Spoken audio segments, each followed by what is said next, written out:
Good morning. അങ്ങനെ രാവിലെ തന്നെ നമ്മുടെ സ്ഥിരം റൊട്ടീനായ നെയ്വിളക്കൊക്കെ കത്തിച്ചു. നമ്മളിന്ന് ഗുരുവായൂർ പോകാൻ പോവാട്ടോ. ബസ് നല്ല ഉറക്കാണേ.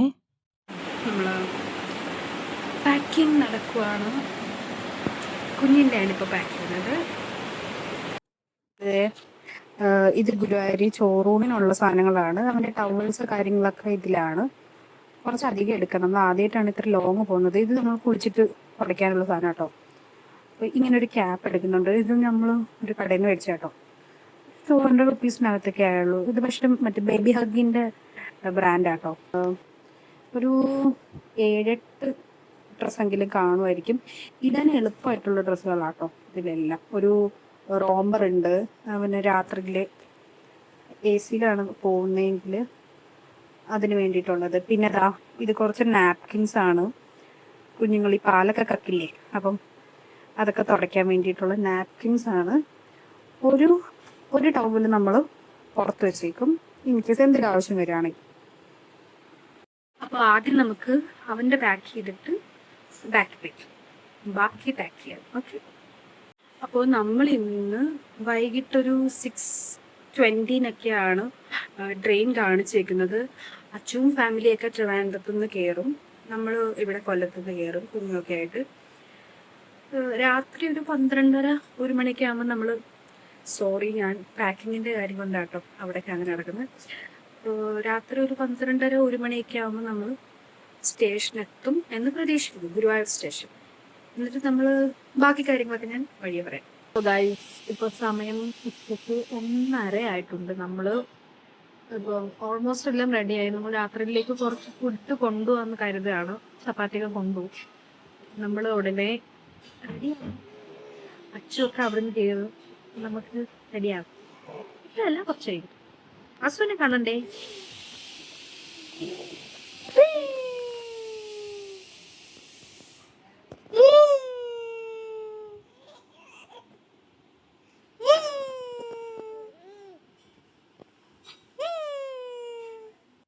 അങ്ങനെ നമ്മൾ ഉച്ചയ്ക്കത്തെ ഫുഡൊക്കെ കഴിച്ചു.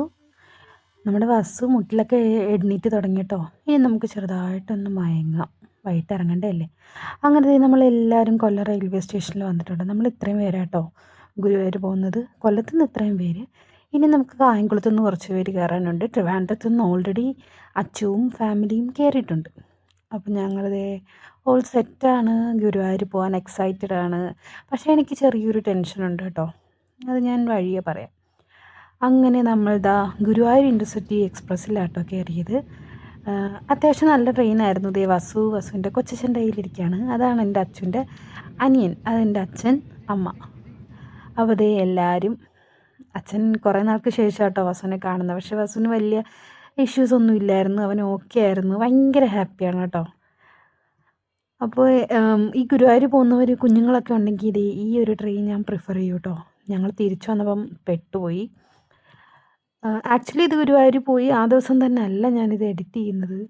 ഗുരുവായൂർ പോയി ഹാപ്പി ആയിരുന്നോ എന്ന് ചോദിച്ചാൽ ഞാൻ ഹാപ്പി ആയിരുന്നു. പക്ഷേ കുറേയേറെ ബുദ്ധിമുട്ടുകളൊക്കെ ഉണ്ടായിരുന്നു കേട്ടോ. എന്താണോ എന്തോ അറിയില്ല.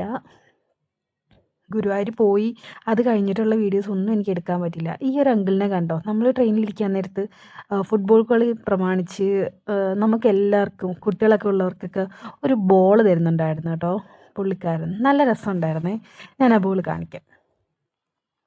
അങ്ങനെ ഞങ്ങൾക്ക് ബോളൊക്കെ കിട്ടി. ഞങ്ങൾ അതൊക്കെ വെച്ച് ഇങ്ങനെ കളിക്കായിരുന്നു കേട്ടോ. നോക്കുമ്പോൾ ട്രെയിൻ പിടിച്ചിട്ടേക്കാണ്, കുറേ ലാഗുണ്ട്. അപ്പം ഗൈസ്, ട്രെയിൻ ഭയങ്കര ലേറ്റാണ്. ഞങ്ങൾ എറണാകുളം വന്നിട്ട് ഒരു ½ ആവും അല്ലേ. 12 മണിക്ക് ഗുരുവായൂരെത്തും. ഇല്ല,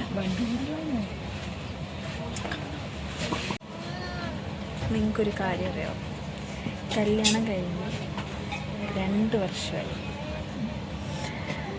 2 വർഷം കൊണ്ട് ഞാൻ പറയുന്നു നമുക്ക് ഗുരുവായൂർ പോവാം എന്ന്.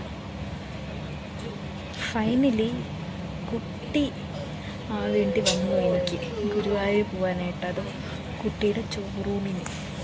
എല്ലാത്തിനും അതിൻ്റെതായ സമയമുണ്ട് ദസ. അപ്പോൾ ഇനി അടുത്ത കുട്ടിക്ക്, അതിൻ്റെ അടുത്ത കുട്ടിക്കൊക്കെ നമുക്ക് പോകാമല്ലോ. അങ്ങനെ പറയും. ഗുരുവായൂരപ്പൻ വിളിച്ചാലേ കാണാൻ പറ്റുള്ളൂ എന്ന് പറയും. അങ്ങനെ ഗുരുവായൂരപ്പൻ എന്നെ വിളിച്ചിരിക്കുന്നു. പക്ഷേ ഭയങ്കര ട്രെയിൻ ലാഗാ. അത് മാത്രമേ ഉള്ളൂ കേട്ടോ. ഇത്രയും നേരം കുഴപ്പമില്ലായിരുന്നു. എറണാകുളം എത്തിയപ്പോൾ മുതൽ എന്തോ ഒരു പ്രശ്നം. ഞങ്ങൾ ഫുഡൊക്കെ കഴിച്ചു. വീട്ടിൽ നിന്ന് ചപ്പാത്തിയും വെജിറ്റബിൾ കറി കൊണ്ടുവന്നു. അമരയുള്ള വീട്ടിൽ നിന്ന് ഇഡ്ഡലിയും സാമ്പാർ ചമ്മന്തി കൊണ്ടുവന്നു. അടിപൊളിയായിരുന്നു. നമ്മളെല്ലാവരും കഴിച്ചു. ആ സൂപ്പ് എൻ്റെ അമ്മയുടെ അടുത്തോട്ട് പോയി കാണിച്ചു തരാം.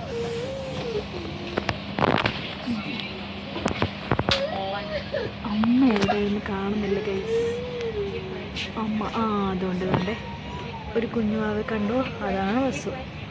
അതാണ് എൻ്റെ അമ്മ. ഈ നിൽക്കുന്ന എൻ്റെ ചേച്ചി, ഈ നിൽക്കുന്ന എൻ്റെ ചേട്ടൻ.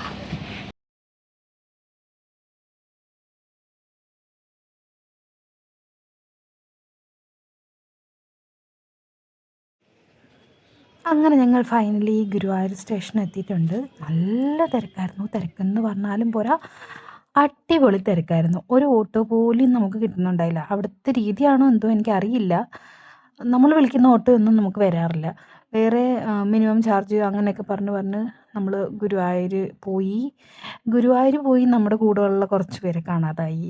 അവർ വേറെ വഴി പോയി. നമ്മൾ ചോറൂടുപ്പ് ഉണ്ടായതുകൊണ്ടാണ് നമ്മൾ വേറെ ഒരു ടൈമായിരുന്നു സ്ലോട്ട് ബുക്ക് ചെയ്തിരുന്നത്.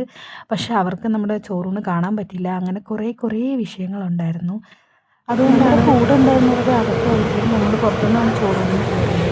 അപ്പോൾ അവർക്കൊട്ട് നമ്മൾ കാണാൻ പറ്റില്ല, നമുക്കൊക്കെ അവരെ കാണാൻ പറ്റില്ല. അങ്ങനെ കുറച്ച് സങ്കടമായി. അപ്പോൾ ഈ ഒരു ഗുരുവായൂർ ട്രിപ്പ് ഫ്ലോപ്പാണോന്ന് വെച്ചാൽ ഫ്ലോപ്പൊന്നുമല്ല. പക്ഷെ നമ്മൾ അത്ര ഹാപ്പിയൊന്നും ആയിരുന്നില്ല. എന്തോ അവർക്കൊന്നും കാണാൻ പറ്റാത്തതിൽ നമുക്ക് ഭയങ്കര വിഷമമുണ്ട് കേട്ടോ. അങ്ങനെ എന്തായാലും ഗുരുവായൂർ ചോറ് കൊടുത്ത ഫോട്ടോസൊക്കെ ഇനി വരത്തേ ഉള്ളൂ. അത് ഞാൻ വേറെ റീലായിട്ടിടാം. അങ്ങനെ ഞങ്ങൾ വീട്ടിൽ വന്നു. ഒരു ബെഡ് വിരിച്ച് ഞാനിങ്ങനെ വസുവിനെ കിടത്തിയപ്പോൾ വസു കില്ലാടിയായി തുടങ്ങിയിരിക്കുന്നു. അവൻ ഇപ്പം ബെഡിൽ നിന്നൊക്കെ ഇറങ്ങാനുള്ള പ്ലാനിലാണ്. ആളെ ഇനി ശ്രദ്ധിച്ചില്ലെങ്കിൽ മൂക്കും കണ്ണും ചെവിയും മുഖവും ഒക്കെ പൊട്ടാൻ ചാൻസ് ഉണ്ട്. കണ്ടോ, ഇങ്ങനെയൊക്കെയാണ് ഇപ്പോൾ വസുവിൻ്റെ വിശേഷങ്ങൾ.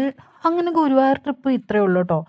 അപ്പോൾ എനിക്ക് ഹാപ്പി ആയെന്ന് വെച്ചാൽ ഞാൻ വലിയ ഹാപ്പിയൊന്നും അല്ല. ഇനി ഒരു ദിവസം പോകണം, എനിക്ക് നന്നായിട്ട് പോകണം, നന്നായിട്ട് കണ്ണനെ കാണണം. കണ്ണനെ നന്നായിട്ട് ഞാൻ കണ്ടു. എന്നിരുന്നാൽ പോലും ഒരു വിഷമം പോലും ഇല്ലാതെ ഒന്ന് പോയി കാണണമെന്നുണ്ട്. എന്താ പറയാൻ, എനിക്ക് പായസം പോലും എനിക്ക് മേടിക്കാൻ പറ്റില്ല. ഞാൻ എല്ലാം ഓൺലൈൻ ബുക്ക് ചെയ്തിരുന്നു, അതൊന്നും നടന്നില്ല. അപ്പം നമുക്ക് വേറൊരു വീഡിയോയിൽ കാണാം.